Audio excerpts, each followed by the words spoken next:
Hello! It's supposed to be good morning, but it's already afternoon. As usual, here are the Ginagabi Mountaineers. From start to finish, we're on our way to Medis, Pangantukan, Bukidnon.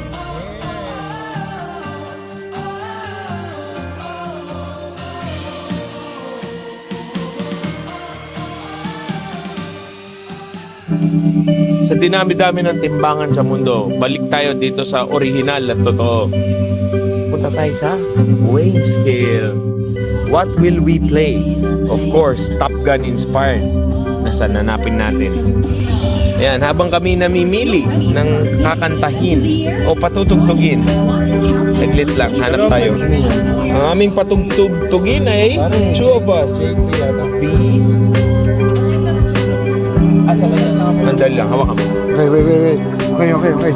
Para kasino.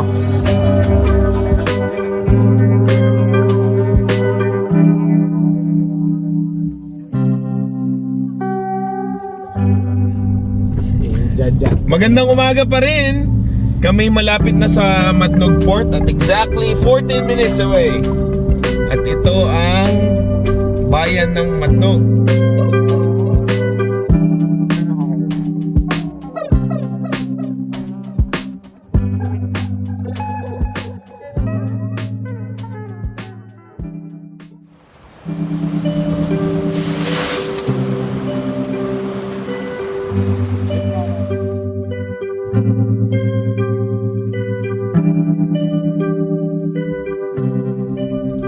We are now leaving Zamar and entering another island group.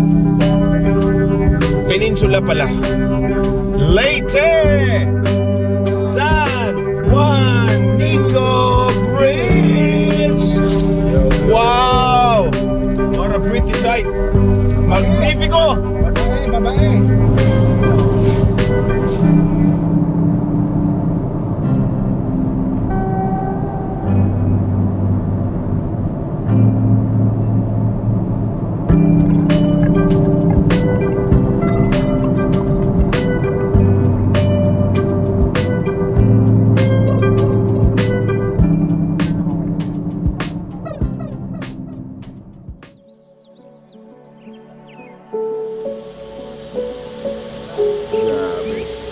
Roadside. This is Sabuyog, Southern Leyte. And while we're cruising the southern part of Leyte, we're listening to a Leyteño, a genius. Hello, stopover kami ulit sa Biason, Libagon, Southern Leyte. I hope I pronounce it right. Ganda ng view dito sa kainan ni na ate. Ang ano habang tawag? Basta may ano, a traveler's happy place or something like that.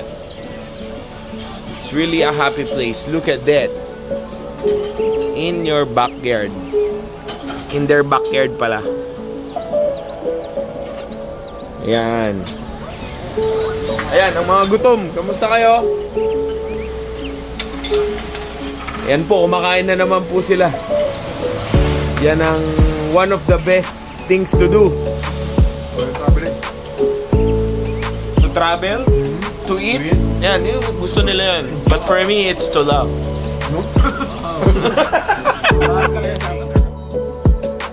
We will break at Panaon Island.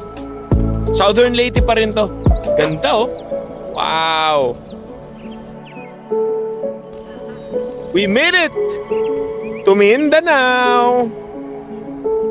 Ganda. Malapit na kami sa aming pupuntahan at abang pinag-uusapan namin ang tungkol sa sistema, ang kahirapan at ang kayamanan, maaring mag-iiba tayo ng pananaw dyan kung sinong mayaman at mahirap. Pero may papakita ko sa inyo. Yan ay isang hindi maikakailang yaman na abot at bigay ng ating Diyos Ama na nasa langit. Yan, hanapin mo siya. Thank you, Lord. Ganda. Yan, tama-tama. Kuhang-kuha sa camera, mga kapatid. Ang inyong namamasdan na akala mo parang anino lang, yan ang aming destinasyon. Patutunguhan. At sa lahat ng patutunguhan, merong vessel o vehicle na gagamitin. Hindi ang puting pick up yung barko. Yun. Siyempre, merong vessel, merong goal, at merong destination, at merong means, merong Pamamaraan. merong protagonist. Wala nang iba kundi ako yun. Ako rin yun. It's me again. Ayan, may layunin. Ayan. Basta, ako yung hantungan ng lahat ng usapan. May patungkol sa'yo.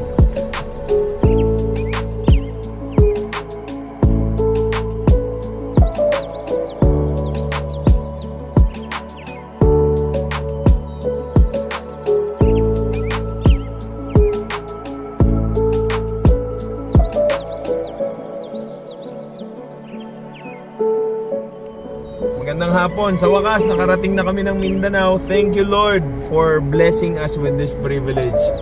We're just waiting for the ship to dock and for us to get out of the exit. Yan. Ako ang designated driver for tonight, so yan. Kaya mauuna akong pupunta dito. Bye-bye! Good morning, ito ang Kingoog City in Misamis Oriental, and this is their market, the Agora. Ito ang kanilang palengke. Dumaan kami dito last night. Yan pala ang aming tinuluyan, ang tanging bukas daw na tulugan. Kaninang umaga. Wow, yan ang pick-up. At ito ang best hack ng isang pick-up. Umupo sa bed. Well, tuloy ko lang.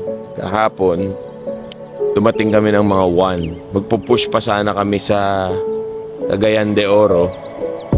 Pero sobrang pagod na. We started the day yesterday at 5:30. Tapos nakatulog na kami, nakapahinga mga 1. Good morning, nandito kami sa Europe Cuisine in Gingoog City.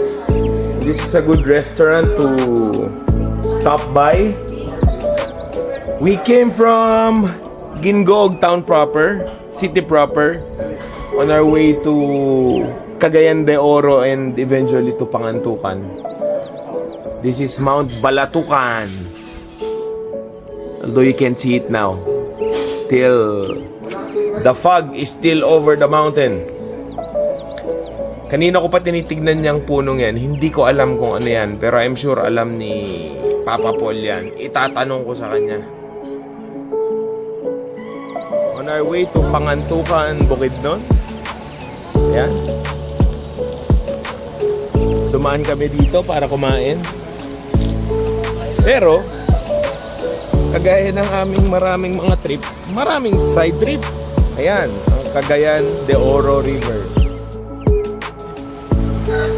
One of the best ways to enjoy travel is to, number 1, to eat, to commune with nature, that's Cagayan de Oro River, and to be with friends. Yan, habang yan. Ano sir? Yan sila, oh. Tawag nila palapa yun sa Muslim. Oo, palapa. That's palapa. Ibig sabihin, lapain na. Bye-bye. Yan ang Kalatungan. Di yan. Sagig yan. Nasa malayo pa. Yun daw. Yun. Ayan ang Mount Kalatungan. A view from the roadside in Bukidnon. Tingnan mo, ang daming plantation. Traveling 1,500 plus kilometers just to get to you. Thank you, Lord. Bye-bye.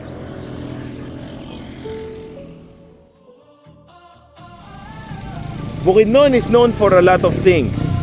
And one of them things, sabi nga ng mga egoy, yan ay yung saging na yan. Ikaw ay vlogger, ako ay bragger. Okay, One last look, guys.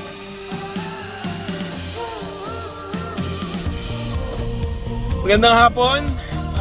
It's just 10 minutes past 3. Kami ay nasa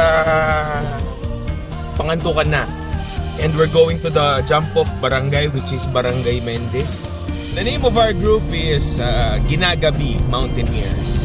The reason why it is that, malalim ang kahulugan nito. Dahil every time na kami nag-hike, lagi kaming ginagabi. Ang totoo niyan, dalawa yung aming pinagpilian. Yung isa, sinusundo. Pero yung sinusundo Mountaineers at Ginagabi Mountaineers, mukhang mas okay na tayo dun sa Ginagabi. Yan ang aming mga founding members. Yan si Garay Palacio, Aldrin Boriga, Macario de Villa, at hi sa aming mga kasama sa Mindanao kay Mr. James Albanera, Brent Buenavista. Si Neil Lumpot. at ang kanyang tatay na si... Ang pangalan ni Sir? Noel Lumpot. Hoy, kasama din ako doon. Siyempre. At RJ Trinidad. RJ Trinidad. Si Born Zorilla. Oo, yan. Si Kapitbahay ni Neil. Agaton. Oo nga pala.